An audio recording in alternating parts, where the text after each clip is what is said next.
answer habia na munwa wezugo sere. There can never be anything legal in illegality. There can never be anything legal in illegality. Or the illegal, or the illegal, or the legal, or the legal. If you better than you any quiver, if you better than you any quiver, a lot of people and what I go concerned from some few persons. Now, Ezugo does it mean they now support to this sit at home? Ezugo does it mean they now support to this sit at home? Now, let me make it clear. You want to go? Gabriel Amaramwa, I greet you. Let me make it clear. I am not supporting sit at home. But what I am saying is that Soludo cannot turn to a dictator. You got to go? He cannot turn to a dictator. He cannot reduce his tenure to a dictatorship regime just to stop sit at home in Anambra State. That is the point I'm talking about. Yes, there is nothing, no matter it was a gusi way kowa ego ana I will not tag I will not tag anybody here because you finish that egusi soup alone. Egusi soup you cannot turn yourself into a dictator because you want to stop Monday sit at home.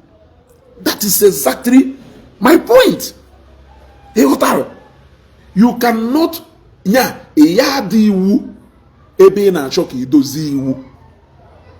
it doesn't work.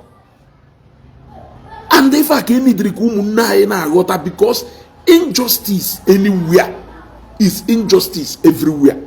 If you that place injustice by the Mr. A Actually, another place you use quite the same formula.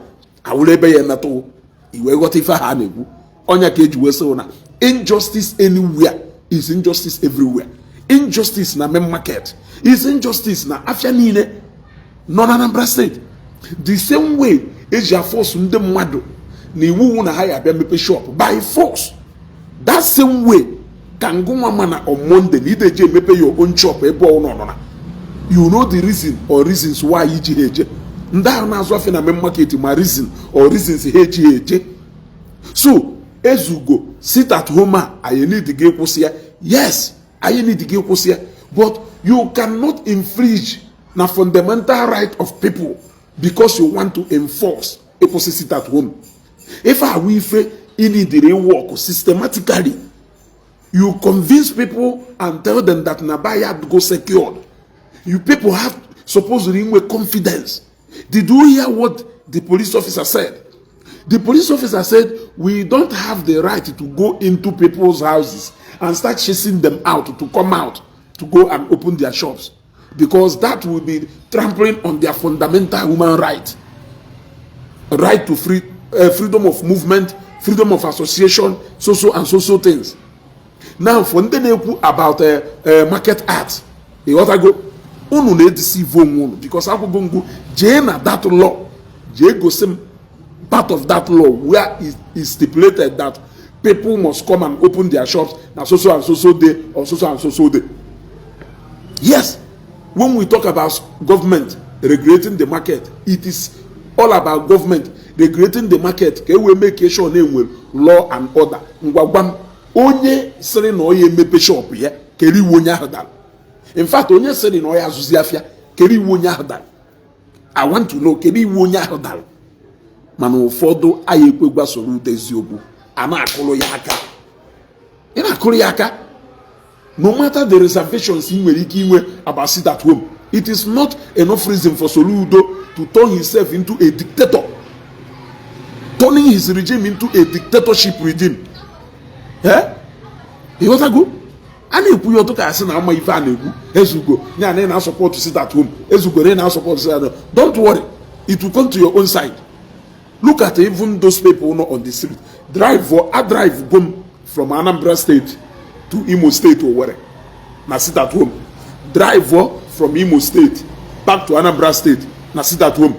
Ena wano ze yafuna onwulu any single police checkpoint ya afu n'ilo onwulu any single police checkpoint ya afu n'ilo. The only checkpoint ya da afu checkpoint ndami and ilute ebe a o ya uzi business as usual or ụfọdụ checkpoint wilute ebe a unu ya ejizi aka unu lituo je meghee ụzọ na unu je clear show onwere ebe ndami nọ unu ejezie meghee ụzọ gaa.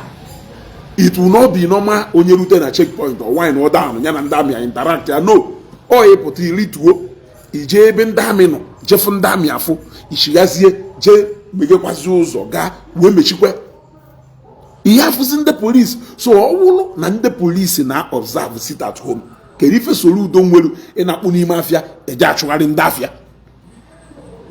Kedu ife Soludo nwelu ị na-akpụ n'ime afịa eje achụgharị ndị afịa? Okay, mmadụ ka John Bernard ka m blọk ọwa ozugbo. You are not fit to be na this particular page. Off you go. You want to go? You not talk about Ifeanyi Ube again. Also ke ekwo ife balulu na ayekwo wash ife balulu. You want to go? The only time he eji wee ma na Ifeanyi na-ekwu make sense una very dark man kwuo ye.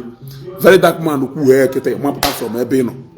Mana nke anyị nwa na-ekwu ya anụ nke anyị na-ekwu mana vidiyo nkwu ha ya ozugbo enwapụta weda na iberivu ime iberivu ikwe by fire by force. You wanna go? Like I was saying, I drive go from Anambra to Owerri back to Anambra State.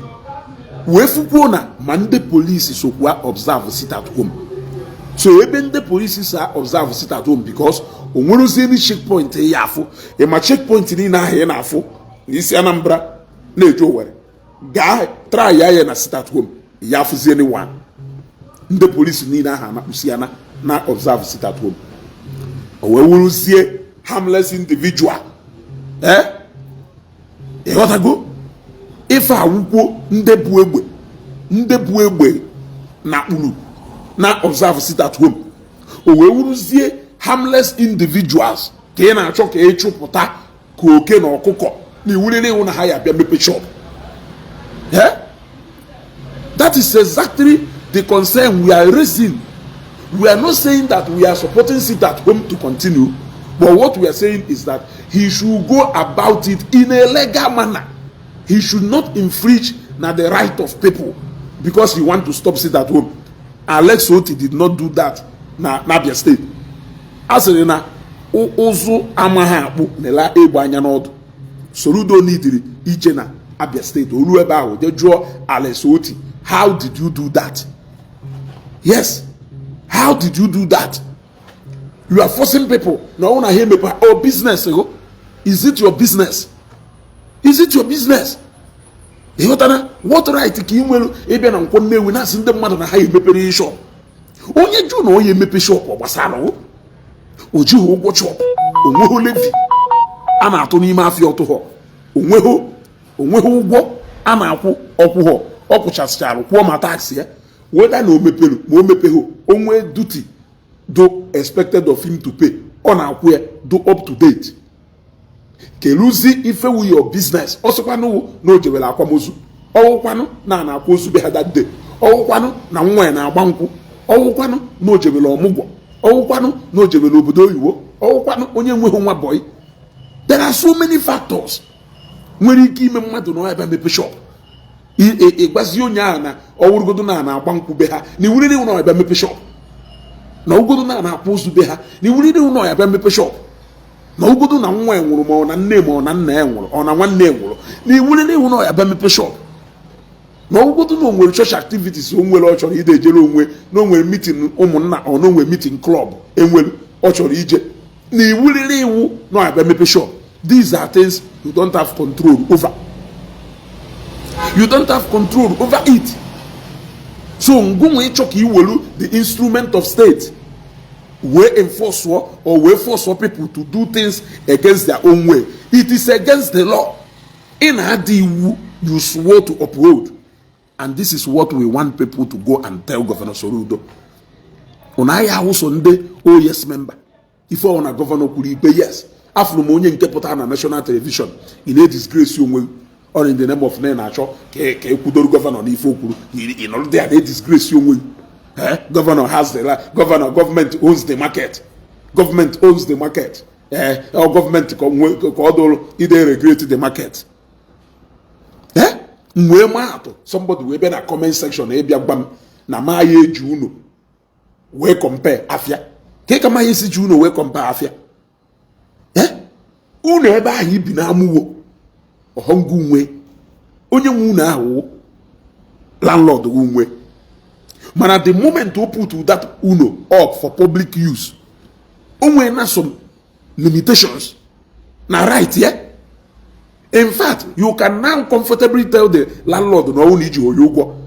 I want you to get out of my flat. Leave my flat. And he will leave. Because if uno meleba onya bujogo bia begu in as much as luna onya lorye. Surveyor. Yeah, surveyor.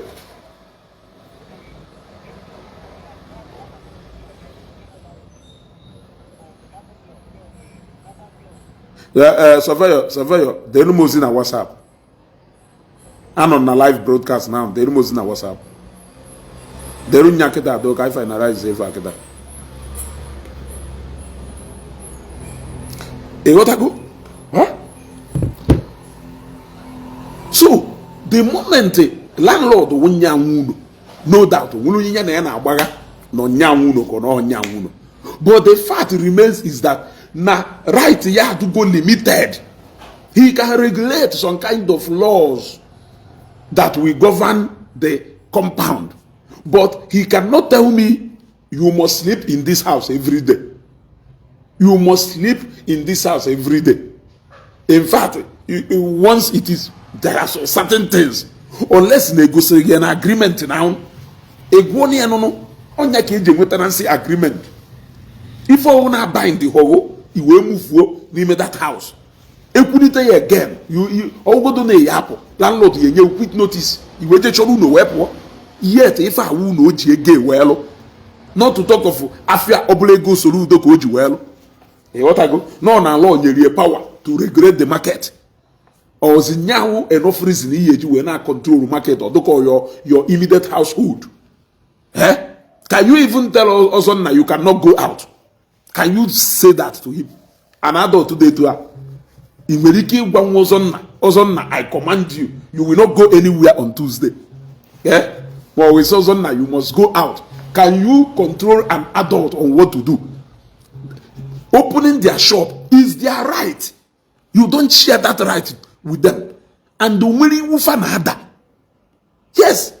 Like I said, Monday sit at home, you need to make people mbefa bidorofo mbefa bidorofo ndị mmadụ na there consequences ya na ejafia. As the thing progresses to some extent, people for no na do risky either eje mepe shop or either ejafia ndị mmadụ mechie complete. Now look at it again. As time goes on, shops so dosha ni ilo na emepese. You gotta go like now every city that do nketa e ya for no photo shops so do no no Photoshop so that around na your town where you can mepe mgbe sit at home akpoko no e yafu a single shop ye mepe fact e yafu madu nilo. Now these days those days onwere do onye yafu na agba nilo mana these days ebru moto buy nilo e meet other people road users nilo. That is to show you now that tension now down and people are beginning to adjust normally. It is not something you will just come and say, boo. Munye uche apu. Aye makusi apu. Or on a vehicle. You let go. Also, the main video bolone about Nigeria. We saw the heavily guarded convoy Hardship. So I don't expect you to understand how insecure it is out there. Yes. I don't expect you, Governor Soludo, to know what people like us pass through to secure our lives and property out there, because you did not even have confidence in the battalion of soldiers in age. You will confidence na battalion of police officers in age. Nde DSS in age agaboko too much. Eyirisutu no lebe niile. Civil defense. So now your convoy. Upon all this, even the backup vehicles and everything, you still don't have confidence in them. you still went and bought armored bulletproof car to orukwa etinye na convoy. As we speak today, echepu apụta ịnọ na bulletproof. Obosi ahụ ebia main market ịnọ na bulletproof. So onwe ife melu ịma na yana. So you don't even trust the whole security details email. You still move inside the bulletproof motor. Just so well n'ime. But you are forcing nne mmadụ. Allow them to take that decision themselves. We will still get to that point. The only thing you need to do is to ensure that Anambra State is secured for everybody. Forget about every other thing. Shop wa ha mepe ohongo ko ke wute. Okwe ma shop wa onwelu ndo ga no na machine pass ya wo that Monday ha mepe ha na lose millions of naira. Ohongo ko ya ka wute. You cannot cry more than the bereaved. Yes. You cannot cry more than the bereaved. Kan gwa eziokwu. Yeah? Ega hi na-ekwu Anambra State na lose or by revenue anako every day. Ka iwe ghọta. Because now man most of ụgwọ people na-akwụ n'ime afịa ha na-akwụ emuntri. Apart from ụmụ daily akawo revenue and the uniform na-anakosi here and there. Rest don ka kwu ifere eso okwu. Mana ọ bụrụ maka ego a na-akwụ gọọmenti ndị na-akwụ tax n'ime fa. Wonder cannot stop them from paying their tax. It is a personal decision, my dear. You cannot force people. People are losing individually more, but what they believe is that their life is more precious to them. Show them that Anambra State is secured. Make them to have confidence in our security system. Make them to believe, to have that confidence that the environment is secured for them to move. People will move. Who doesn't want to move? Who doesn't want to move? Can Jono Yatujono?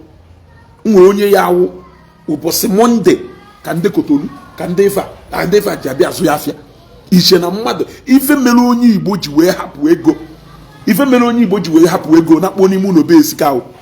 E wotali ife na gwa onya kpata na mgba asita tuoma bidoro ọfụ a na-eje ma na afia jide moto ngwa afia mmadu mmụọ ya ọkụ because na oga insist na ebunatari afia na need supply afia na Tuesday.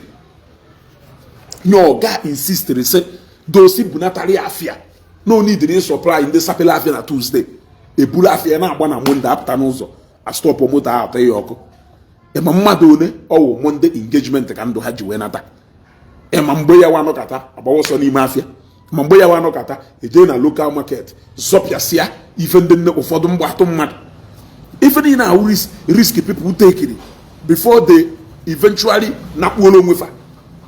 Yeah? People try to resist that home order, but or end well. So oruzie now anozi no nolo keta ndị mmadụ na na-achọ ka ịchọkwalụ ka iwo batakwa another tension na Anambra State, because by doing this you are just calling on those people now enforce that sit at home ka ha bịa tishala aka with you, which is not nice. Yeah? You want to go? Which is not nice. Mana na-ekwu kita ndị ya advice go ofuma aya advice go maka ọ na-eme unu ba ha in a place of authority odunu ka ya sị unu ahụ anọkata na-eche life after power. You are the first governor force go ndị mmadụ pụta ha ya sị na ị nwere ike ime ewu ịgwa ndị civil servant na ha ya bịarịrị ịgwa ndị civil servant na iwu na ha ya bịarịrị ọrụ because ndị ahụ ngụ na-akwụ ụgwọ ọnwa. Those people are directly under your payroll as government capacity, not individual capacity. So you can tell them that government parastatals or offices, you have to open on Monday. And no nya bia ho, ya zakweri. Not my personal business. Or muna uje China je to afia. You got to go. Iwe warehouse mdo. O we even wasala. O tuka. O we jugo. I know buy, I know sell, or by force. I may decide to close my shop for 1 month. What is your business? Nchoke tam, watch your shop for 1 month. What is your business? That is what I'm asking. How is it your problem? You got to go. Eke auto ijepofu dustbin akwom. Nya loma. Eke auto gono akwom. Ekwo biko na shoko ke extend their gate afia. Na eke auto for 5,000. Akwom. Nwannem. Kenife wasaro na memege o chop. I want us to listen and think about it. That is you boldly infringing on the people gbara akwụkwọ na court ebe wuo jemgbe Soludo na-ezugo gwara ya na ndị mmadụ team up okwe man if not that no na that ndị ba ya ọsịsọ ọ na-atụka ndị ba ya ọsịsọ o mebe ife akịta owolu by force ndị main market decide ya na this rofo ha na-agba gbaa ya akwụkwọ na court ebe wuo one touch and they have a one touch what damages for Tuesday to Saturday on a force one higher biafia happy woye or what damages on a short try take him to court when you look court to the one touch what if I need one touch or who what damages ya you want to go sometimes down at the end of affairs by you need to go come teach you a lesson I got na power why when you hear. Yeah, they cannot use it against us. Which of your family member? Zimunye unya jeye koka. Nya zimunye u first lady. Nye jine any security. Nye mune any backup people na no nanko. Nya jeye koka jeye go tifu unu yesi. Zimunye unu mo we use all your immediate family as a practical. Let us follow.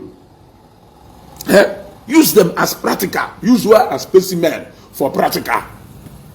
Let us follow. And on a Ganya na aba video. Na ọhụsọ ọzọ na nwa emụrụ na ụmụ emụrụ amụ waja ha ka nkụ na ọ na ha waja na maka na onye nke a na-akụ egwu ndị mmadụ wee mara onye ọwụ. Use your immediate family to show us how secure the Anambra State is. That is what we need. You cannot be ikpokọrọ security na-agba na-abakwonu kedu ife na-abalụ mba. Go to your government offices, go to parastatals, bagharịa na local government, bagharịa na government offices, tax office, bogasịa licensing office. Bagari ebe niile a ebe a ka inwe power because those are the people in na-akwụsagharị every month. Ọwụrụ na ọmụnwa nwe business ọwụ na nwe 20 workers na-akwụgwọ every month na m na-anọ n'ụlọ on Monday anyị eme m ka at the end of the month ka m wepụ ego m akwụ their salary ya bịa complete. Schools ada minus Monday na Monday we sit at home wee ghara ịta akwụ ụgwọ ife a na-ekwukwo n'okwu ya ewu ndụ ọdụkwo dibịa afara ha ya ọsịgo ndụ adụkwo fa na-ekwu na Monday ndụ adụkwo owu you must come out owu nyawo na ndụ wodo secured. Allow people to gradually have confidence that we are back to track. Oge mbụ ife nji mara ga atụ na oge mbụ Monday sit at home ebe niile ada jụụ mana kịta sit at home kịta ịya free ihe biriri nri.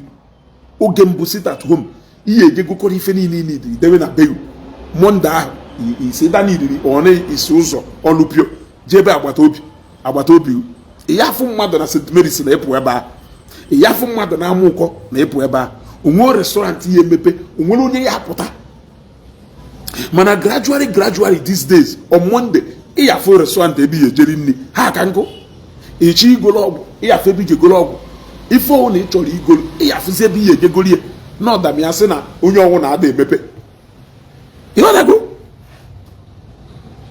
o nwenanụ mgbe ekwuru ife a before now tụọ ya asị iwu na ngwọ Nnewi tụọ ya ebe niile still olukwu ụbọchị a people apụta ha ofu onye sikwa n'ụlọ ọha ericha mana ọha sielu ofu onye ericha Soludo ya na-agbani mgbe ya na-achọ ịgba. Your duty as the chief security officer of this state is to make sure that every single individual no obodo do secure. You got to go? Is to make sure that now every single individual person known at this state do secure. Anyone has security of life and property, provided you cannot dictate my movement. You cannot. Let us tell ourselves that truth. So ndeme market sure ha agbaga akwụkwọ and the mụnwa na-agwa na ha agbaga akwụkwọ ha ya ekpewu ugwu. Yes, listen na ndị House of Assembly a ije wotara mụ that new market act ka ọgụnụ numelu. Let me see that law in that particular iwu no pass ebe onyelu governor the sole right to dictate. Yes, he can close the market like he just did, but oye may with the reasons and reason no ojueme is not enough. Also it has security breach or he can close the market, but obulo this particular reason you will close the market, because there must be a reason. There must be a reason. Federal government here do no kata declare state of emergency. Haya no kata meye. The same thing with this. Government cannot just shut down the market without giving a genuine reason why they are doing so. If either now the name will break down of law and order.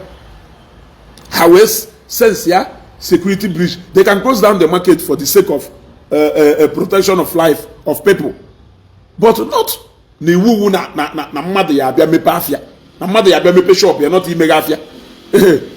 Gate nkwọ Nnewi na-adụ open. Gate nkwọ Nnewi na-adụ open. Nwere onye ya nọkọta bịa n'ime afịa on Monday bịa mepe shop o. Gọọmenti ndị isi afịa gwa oge mepe na ọ dịrọ possible. Ya nọkọta bịa mepe.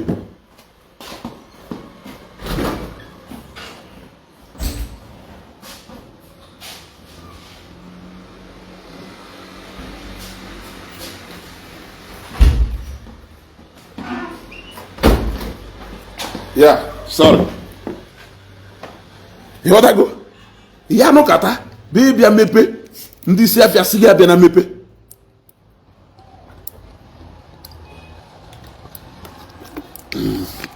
Yeah, let me take some water, man. You want to go? Eh? So, even you will ekwu ife awuna. I may not join them na the protest. Ha na-eme na Onitsha. But I can use my platform to lend them my voice. The other go, go nwa fidus kwolo na anyị na-ekwu ife I suppose you dey ekwu jisi ike. The other go, jisi ike na ekwu one day it will be your own turn. Ya mana ife na-eme na Nigeria ọ na-awụ onye. Na enu mmadụ na-ajụ m ezughị na azụ afịa na main market ka ife gbasara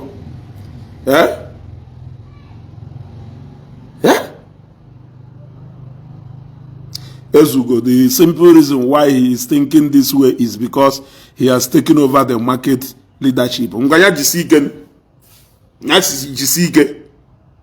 Yodago. Mmadu no kata osimu Ezugo in azwafia na main market. Keri ife u business go. So mada hozi azwafia na main market. Mada hozi azwafia na main market. Mekuzi n'okwu. Musheruzie until ubose oye elute ebe na azụ afịa ewe nkwu okwu. You see, sometimes anyị na-enye ndị gọọmenti authority and power because he had that address ife ọjọọ gọọmenti na-eme ịghọtago. He had that confirm ife ọjọọ gọọmenti na-eme efu mmadụ ọnọrụ na-edefend ha, efu mmadụ ọnọrụ na-protect ha. Ị na-ajụzikwa onwe ọwụzikwa na onye anọ n'obodo a ọwụzikwa na onye anọ n'obodo a Kiki is when I order movement of onye Emmanuel go 18 years, carry 18 years. Ngwa afia nya gotaro powi, ogo chop, nya kwuru, onwe ugbo ji na chop, nya ya kwu, onwe commitment onwe na chop, nya ka odoro, keri ife with your business ebe ahụ. What is your business as a government? What of nkwukwanu na as a businessman na Monday, Thursday and Saturday na my abia shop na mmeji ejoka ogbasaro iye the timetable dey my own timetable iye schedule your movement schedule my own movement. I want to understand how na nkwo na Monday, Wednesday and the Friday na mu ye ejie were eje one program or the other. Where the problem will come go is ọ bụrụ na mụ lụrụ oge mma akwụ ụgwọ landlord wee sị m nda wee jụ na ma ya kpere n'aka. So I don't know why they are doing this politics of always trying to shut people down so they can't talk.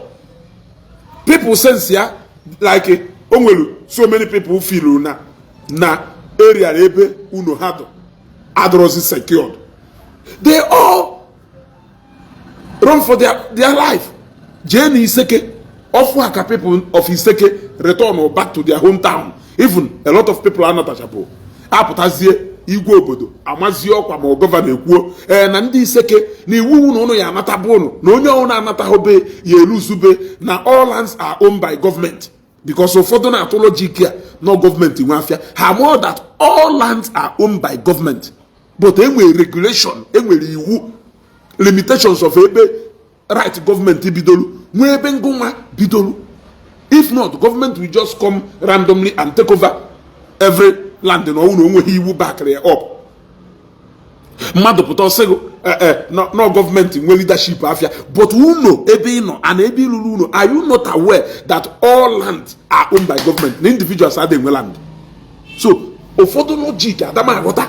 So gọvanọ pụta kịta ọsị ndị iseke iwu na oge unu ya anatabu ụlọ erugo, ndị ụmụọma kere ife a na-akpọ ha ihi ala, some part of ihi ala azịa ka ọgụnụ ụmụ ebe enwegasịrị insecurity mana ọrụ na anyị na-enye onye ọnwụ na 1 week or 2 weeks iji wee nata na ọnwụ na ịnata ha n'ihi eluzu compound that all lands are owned by government. We cannot entertain a community being deserted of ya na-eto ebe niile. It is economic sabotage. My own house.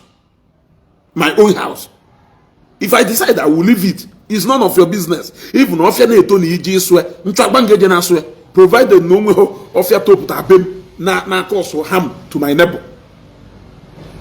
Esiziem na ngoma government ye determine on how to run things in my house, in my own personal house, simply because all lands are owned by government. Ayewola kai na kwado these people ha na epunku. Because of your interest na this government, because no nwere ebe isieli ishefu say that government will come and government will go. Yes, ị nwere ike debe ahụ na ịnọ na-apụgata owewu na onye nọ na-apụgawu your own favorite person. O nwere ike echi niile onye ọda adakọrọgo na ya abata or PDP nwe mgbe ha nọ before apụga wee bata enwe change of government. You will begin to feel exactly if in a devil forward. That is why him just say, as a party member, always move with good party policy, good government policy. Nkedunjo condemn woye. Nkedunjo condemn woye. Only if I show that man by nature is a political animal. It's either or it's either you participate in that exercise, or if you don't participate in that exercise, any policy the people battle make it will be binding. The same thing with Ngomado partisan. I am not against being partisan. What I am saying is that why being that partisan? Use your sense.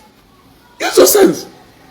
Or government ma iwu say na oko ha 7 mmadụ agazi na-aga n'ilo ị na-akụ aka no n'eziokwu because you have a way or how you always get away with things.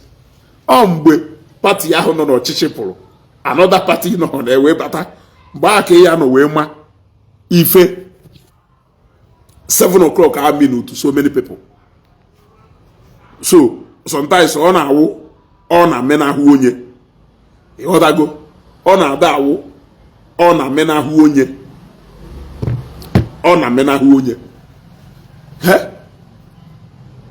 unu niile onye ọwụna ebe ikwuru okwu kịta onye apụghị akụọ ebe ikwuru okwu onye apụghị akụọ mana Monde ọ na-eti n'ebe na-alahụ ụla Monde ka o ji eje meeting club Monde sef odeje emepe shop ya mana ọ nọ na support gọvanọ na ịgwa ndị main market na kpute na main market bịa nọrọ on Monday asọkwa m onye chọrọ ije afịa eje n'afịa ịghọtago ine na onwe gị anya firuo na ịgbatara onwe gị anya n'ihi eje nwa ijebenu.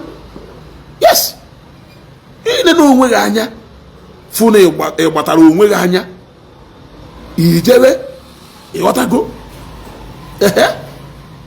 ịnasị m ego ịgbata onwe gị anya ijebe. It is your choice, it is your right. Mana nke m dị against wo ịfọsụ si mmadụ afọsụ which law enjoy no ndị market na-asị ya Soludo, where is the law? and the name to harden the equally go oga if they take you to court you know self na popo court na ekpewu no power you right here fa hu na emewu go una na break law n'obodo ndị APC wuru kịta na ha APC zọọ ụwa nọ na apụghị bebe akwa na maka na-ewe apụga gọọmenti na-ewe apụga gọọmenti nọ n'opposition mana ngụnwa anọ na place of authority kịta ịchọọ ka ime ife because na ife iru n'ihi emenwe minwe anyị mana na ife ị na-eme dị illegal in as much as na ife iru na ife ị na-emewu for the betterment of Anambra State you cannot go about it in an illegal way. Yes, you go about it illegally. Any illegal means of trying to maintain law and order, it is also illegal. Yes.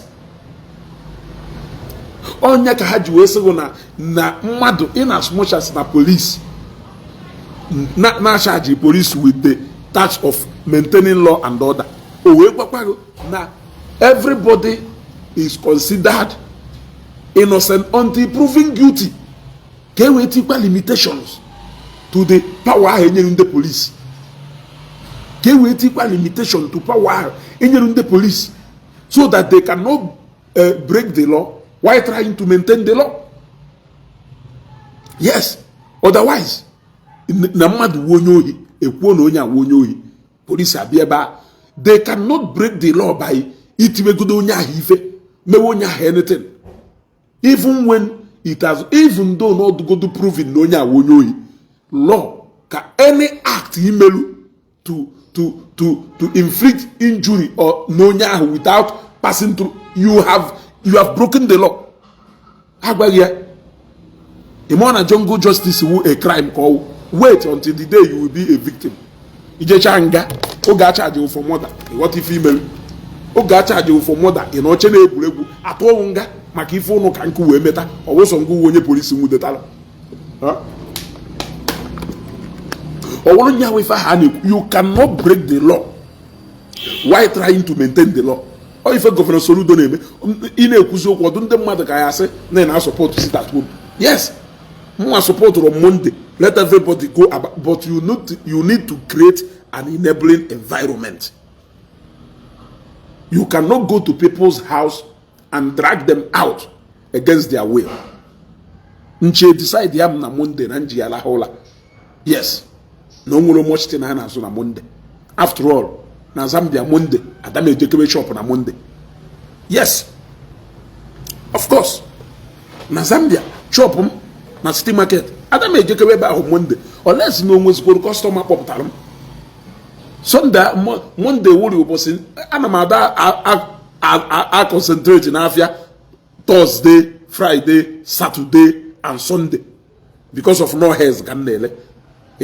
So but on Monday in particular, we even na apokebe Afia Monday because na most obodo na do broke on Monday. Also onye need nya also so onye need Monday na bia agoro nke ngoro a na eje lele.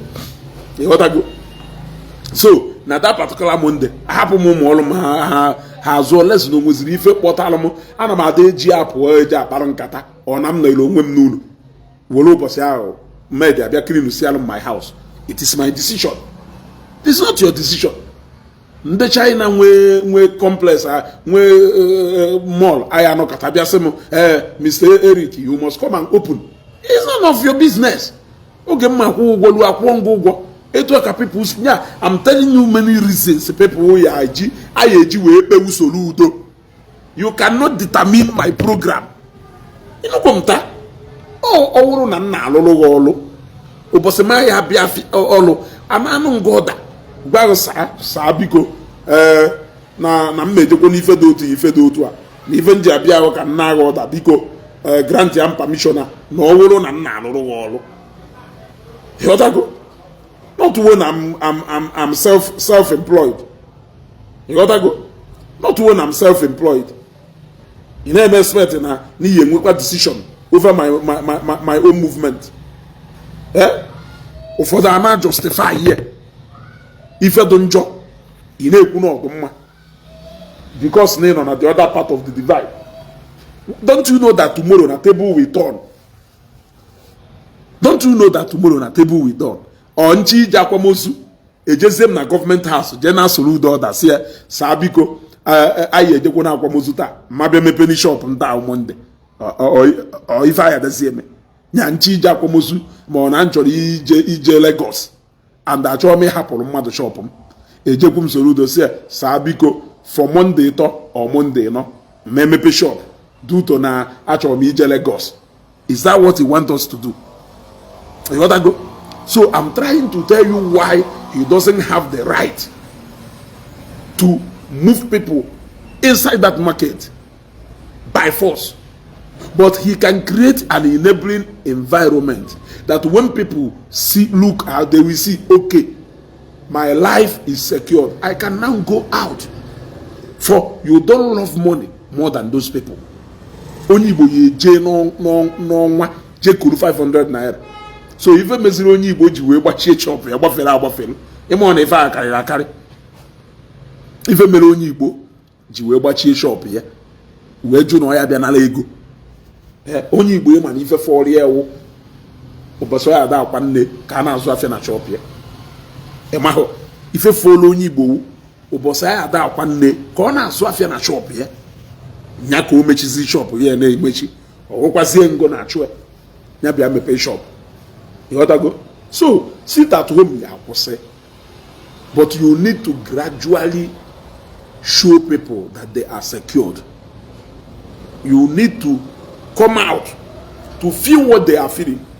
What do I mean? Drop your security like the next Monday. Soludo ya beme market. Obiaba nyago full commissioner nyabulie na korora. And nyama kwa biko no ana me jebe market. See you in main market. And then when any backup security van you say anywhere. Nya German market. All main market will lead to a long way. Nya don't worry, when you may in terms of the main market ye can have 4 more security in a main market. Security for protocols. Nya gwandi ndochishi mafia gwa bikonu. Na I need the protocols ni mafia. Hapo haka hayesi weme. Mana move God with Corona from Oka to Imafia. From Eba to Ekoka. Okay, kwugara charia hasi ebe eho governor na move without security. Maka ife anodo ka na ekwa glove n'aka. Were amaya aka n'ime mmiri, isizie mmụ gbapụ glove nke m n'onwe ife ya emem. Ema ọ na-atụ ụga. Ma o yire mbutu n'ọkpa wee wukpuo n'ime ọkụ. Ya na-asịzi mmụ bata wit ọkpa nkịtị n'onwe ife ya emem. You are the least person I will listen to. Yes, because you have shown me by practical what I should do. So how can you be telling me otherwise? How can you be telling me otherwise? Inguje mmiri n'ihu ife a. Na-asịzi mmụ nọ na-atọ ụtọ. By face ya imelu igosigo m na mmiri a adọ mma. Ka eke ya esika na afọ ọsọ m sị mmụ nwee na onwe ife na-eme mpụ mmiri ṅụrụ gbarụ ihu mmanya ṅụrụ gbarụ ihu. You see, even ụfọdụ reflex action aha na-eme o nwere ike ọṅụgodi eweda na ọ na-atọ ụtọ ọ gbalụkwa ihu a because n'ọfụgo onye gbalụrụ ya ọ na-aba nke ọ na ihu onye ahụ gbalụrụ o nwere ike ọṅụzie esef ọfụ na test ya dụọ as bad as etu a mana impression ahụ ọfụla amatago nya ka ihe kpụkọ ndị polisi buchi ebe niile bukọsịrị bulletproof moto bata n'ime afịa na-agwazi ndị mmadụ if you don't come out I will close the market for 1 week. If you don't come out again, I will close it for 2 weeks. If you don't come out again, I will close it for 1 year. I will level the market. Onye ọmụ Emeka.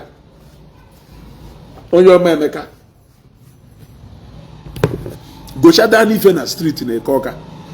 Iwe jebe main market. Gochada n'ife na street na Ekoka. Iwe chowa main market iyeje. So share this video. All these videos is just a form of me lending my voice. Yes, it's just a form of me lending my voice. Only block because of no because no feel na many driku make. I don't know what you are taking this page as. If this page in allow. It's just that no, very dark man, or because no very dark man. So you want until very dark man ekwu ye iwe ma no mmadu na ekwu ifuru ya you choro ko wuru very, and that is why all why ya alo ogo na akpo very dark man, very dark man, very dark man. But that same thing on ekwu ifuru ya from page one instead of ye chi aya ka the next person know, or instead of ye anwa ki yesi ema imekwe man ye eme because na na acho ka very dark man kwuo ye emozi na your own little contribution can go a long way. Can even very dark man no make a special. Your own contribution can go a long way. This demonstration and ekukita umunna niile participate in ndi Igbo niile nwe page. Everybody is speaking against it. What can be more than that? You are waiting for very dark man ya woku high ozugbo. He just say in a comment section, am I the only person that has come here to read comment? Not the main thing, the first 1,000 comments here for anything related to Ifokulu, and common sense. And common sense. Staying in very dark man page is like sleeping in my bedroom. And I if you need anything to do with Ifokulu. So why can't you give your brothers as much as that support when they are raising injustice and enemy? Esemo, have you finished talking about Efayoba? Because I stated the obvious. Have you finished talking about Bilod? Because I must support VDM. Yeah? What do you mean by I don't have the right to my own opinion? Yeah? If we want to get ije na pages umunna inine onye ona na call out to Soludo. If you have not necessary, the VDM if was here, VDM is now fighting for Igbos. Where are our Igbo bloggers? He is fighting for Igbos now. Now, mem market ya hobiarumba obogwa hobiarumba. Imokondi Igbo bloggers are you ne maka obogwa. Imokomado ne jelu no obogwa. They value her because now your Alpha and Omega your Alpha and Omega. Nya if any na could make sense. Could make sense. But we are leading a genuine protest now. Although guy say na in too much about something. Although guy say and they can value page VDM yawo at the end of every month we will sense we just go man nke ma draw monetize no na mo just wolie. That is why I'm even considering going to monetize this page. So that at least, if I can not make anything, let me make money. Because it like a buy another man, go even at the end of the day, or because you go see go no the other day, go see engagement here, na business here, they move to the permanent site. He can do very happy. No, they make money. Why trying to do something no feel not right? He is still making money there. But he can prefer carry this my own page draw monetized. Yes, yet it is eligible to be monetized. But I draw monetized. But you don't like it when I use the platform to support the cause. You don't like it. Eme kwa keta jena page su munna inine ana dokwa Soludo keta. Now do keta to come and do the needful. You will not come and identify with it. In a true boss VDM mumelie if he VDM love Igbos, he has come to fight for them in market. Tagaria na page si bloggers ni na inwe na east keta. Ejike moment of truth. Ejike I greet you. Bagaria na page su munna inine ke fu ke si akwe ana akwe na do enenu na do enana. Anything call to you. In a show boss video. I forgot money in case J na comment section move say why not go and call the Lord? Yeah? Because now video war battles bo J na government house, Pia governor Italy. Or what is same thing? Call ye me. Or what is same thing me back call ye me no bata no ku. Or what is same thing ku. Call ye ku kwa. Or ye Pia governor Italy. But what we need is for as so many as us, as much as we can, to lend our voice so that our governor will hear us and know the position of majority of Anambra. That is all we need. So if consider it as a protest, join in this protest by sharing the video so that people will share it, so that somebody will show it to the governor.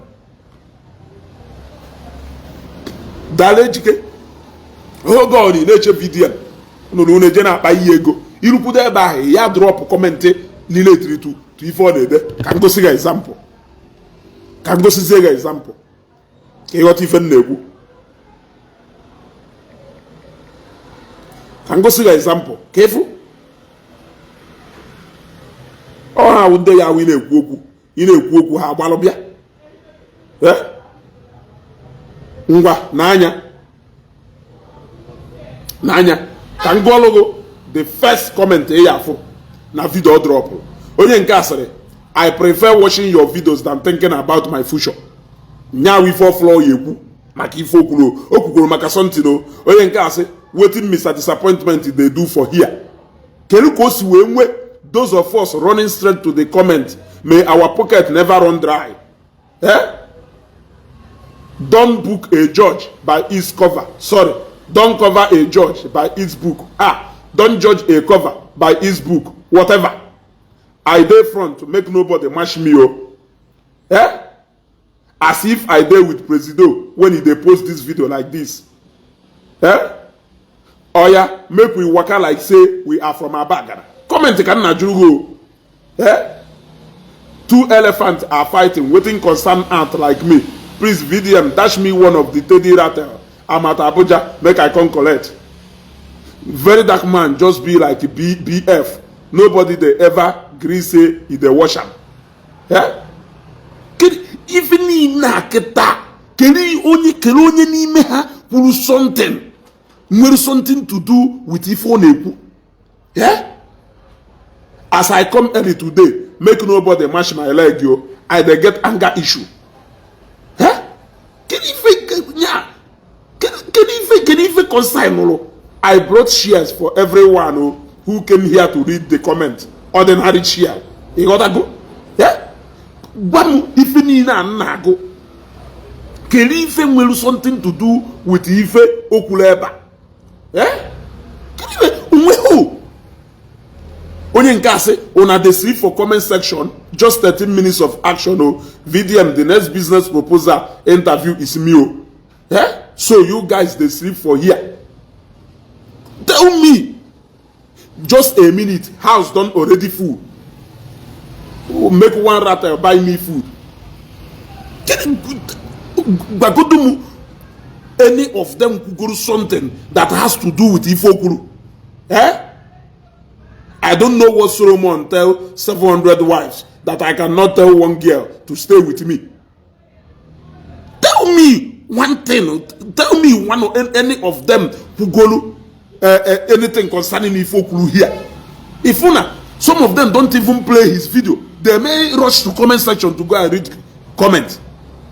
But the same thing we think they cannot come and identify with it. They cannot even try. Olu share the video, or share had the video, or Jena comment section, or Yanu phone eku. Okuma Google ye, Jena video keta. Jena video keta post to keta. Share don't finish for here. Oh, please, I need one. Eh? Tell me. As you rush share comment section, now so God go rush bless you. Tell me.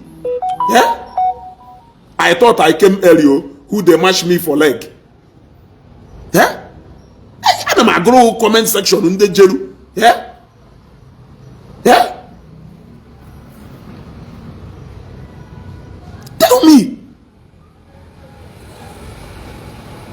Yeah, I don't know. Mana, opotaketa afuge bi na-ekwu ife keta. Odue ka ya se na so speaking in tongue. Offer ha ka video mu kurie if you machapụta. Ayi we problem. Etu aka the fish magnet is when a lot of people ndi Igbo niile na-ekwu maka fish magnet, na-ekwu maka fish magnet. No Zeus, everybody including me, all of us na-ekwu maka fish magnet. The moment the video mkurie Bogaros Bopiaba, okwu ebigo, case closed. Case closed. Ejime Osego, he is fighting for Ndibo. This is a just cause now. Identify with this protest. You cannot.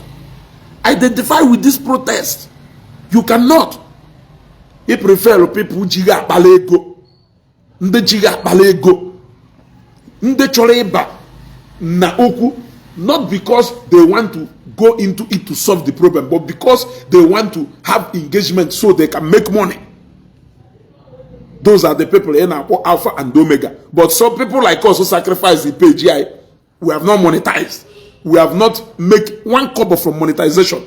You are even in engagement to show for VDM. Now VDM they make it up to 1 billion, up to 500 million. That you are interested in ego video. Somebody will only now you can never reach the height of VDM. According to Onyobodo, you can never achieve what VDM has achieved. Achieve both quarter of Ife achieve. So, provided na VDM Kayemo Fuma, he is happy. She is happy. That is it. Kayelo Mwayaka. Kayelo Mwayaka. This is why we are not progressing here. This is why we are not progressing here. That is why the governor feels he can do this and get away free. Let us take advantage of this social media. We just not waste the time na platform when he phone and contribute to there. By your comment, I will even know they understand the difference. You don't understand the no jekota personal okwu obia kolugu weje no ye obare gate na e no kwa be na ago enoketa what can 5,000 do for you elasha poso it happens here platform video mo lasha poso je na nkechi okonkwo jije de epistle of Ife 5,000 ye melu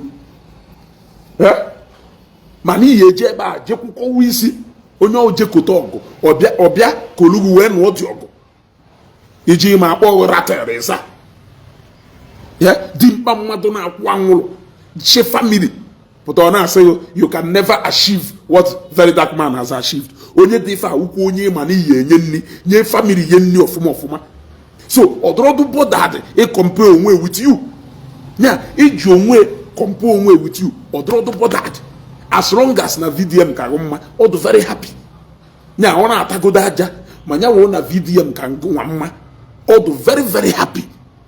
Esem na ya ga anywhere. Onwezi okwu a na-ekwu na ana Igbo ba yi VDM eti ihe ọnụ ma ya achieve na something. Ma we kwuzi okwu onye wa so ye kwuzi maka VDM again because on the way you that you are talking about those issues. Why do you think I am here on social media?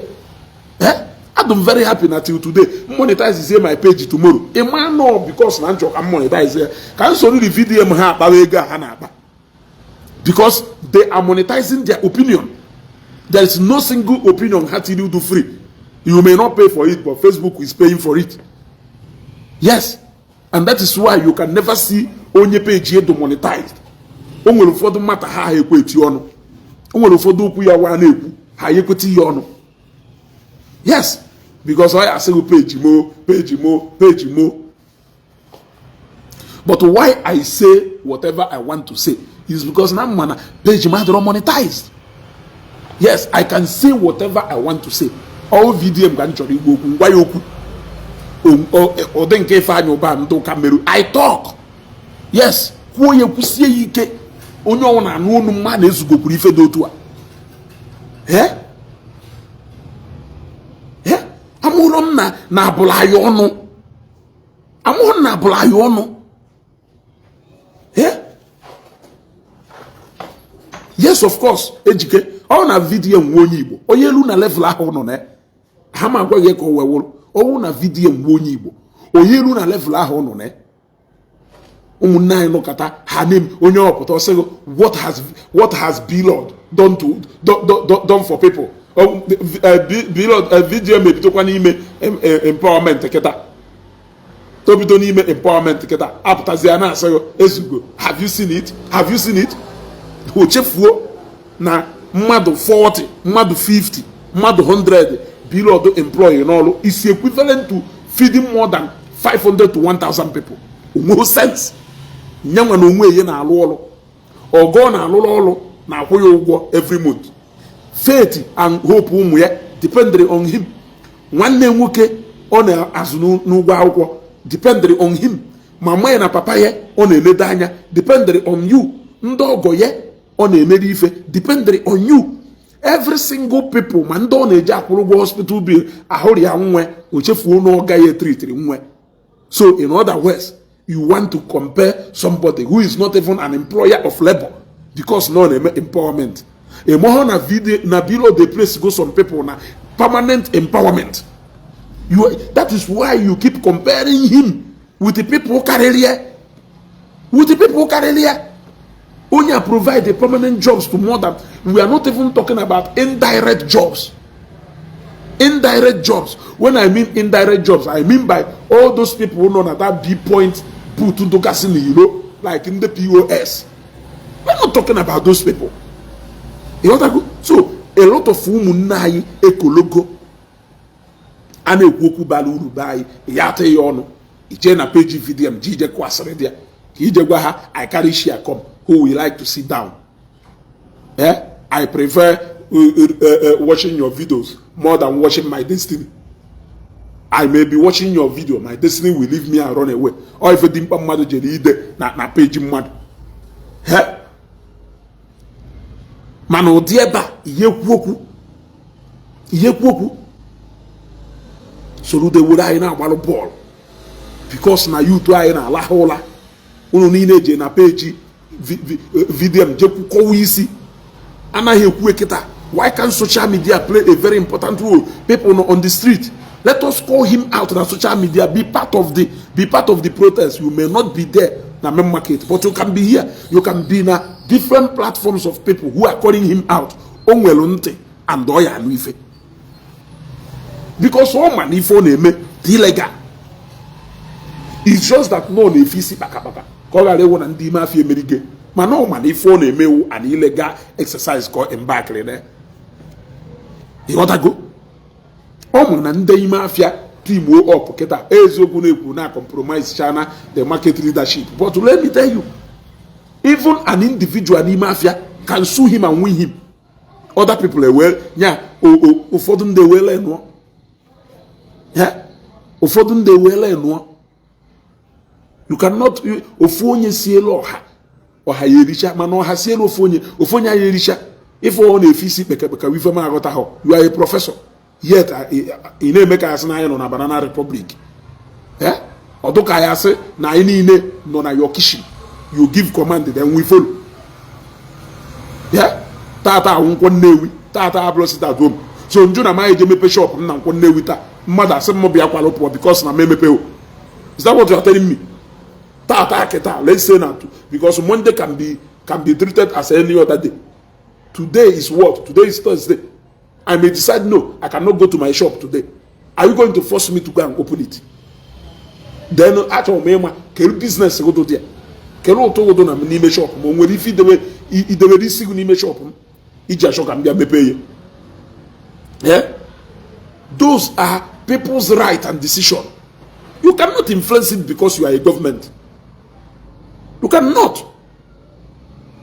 Yes. You cannot. When you go on a hard wonya, no admission, no shop. How are you going to go around the shops asking people or school or private school kind of government school? Maybe ya way be how a joke if a man be how so maybe half ya issue one query if a man maybe how my own shop.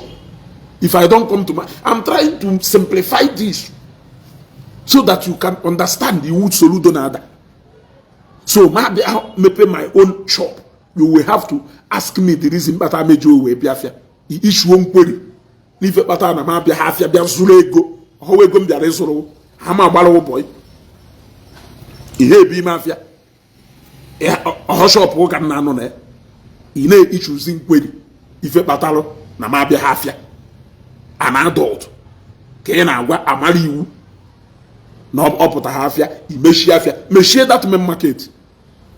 All because na ọdụ nke ụfọdụ ndị isi afia adụchana compromised. So definitely o nwere ike a na-ewepịa asị m ndị main market next Monday nọrọ n'ụlọ ọma na onye na mmadụ na-emeka ife next Monday nọrọ n'ụlọ unu eje n'anywhere unu approve unu chọgodi improve unu lie na unu niile ewu adult that he cannot control you people and tell you what to do prove unu eye yeah Bagaria kita agwa m police check on Monday Bagaria agwa m na the whole of Anambra State ebe ya fu police checkpoint pụta Bagaria on Monday ka egwa checkpoint one ya fu provide good security first ị na-eje Owerri if not because of ndị amị ndị nke na-anọ na ịgachi ihi ala then ndị nke na-anọ na ịgbagota ịgacha mgbidi na ndị otu eke ọgụnụ ndị nke na-anọ after Njaba then kere anọda ọ dịkwa about 3 or 4 ka ị ya aga before ịbata Owerri so ha ndị ya afụ polisi n'ilo ndị polisi na-atụ egwu mana ịchọsi ka people pụta ndị polisi na-atụ egwu mana ịchọsi ka people pụta rugodo primary work ị nidere ịlụ hapụzie the rest ruo primary work ife ahụ ifuru ị na-eme people ka n'idie ọnwụ na ọ na-eme mmadụ pụta na Monday zụcha afịa na ọ na-azụta 10 million ike ya n'idi dị 10 million ahụ na-akpa ụka ọ na-aba onye ahụ chọrọ ije zuru ego ahụ ka ọ na-eme ọnụ people na-eluzuri ego on their own mọma ego na gọọmenti na-eluzu ife a nji wee jụọ ego a ọwụ ego a na-ana ndị kwara balo ka ego a na-ana ndị pakịrị moto ka o nwere revenue a na-ana on daily ka a na-agbakọrọ anyị na Monday kwụsị na ama na ọwụrụ tax wụrụ ụmụ levis a ụfọdụ n'ime ha na-akwụ ha on a monthly basis and whether na imepe shop or na imepe shop ị ga-akwụ the money. So I want to know 8 billion a na-agbakọrọ anyị a na-eluzu or no ego people na-eluzu in their own pocket, then is it your business? Yeah? Dara ABJ interior. Yeah? It's in a local shop in the mother for 5 days. And you are ready to lock it for that. Anyway. Yeah.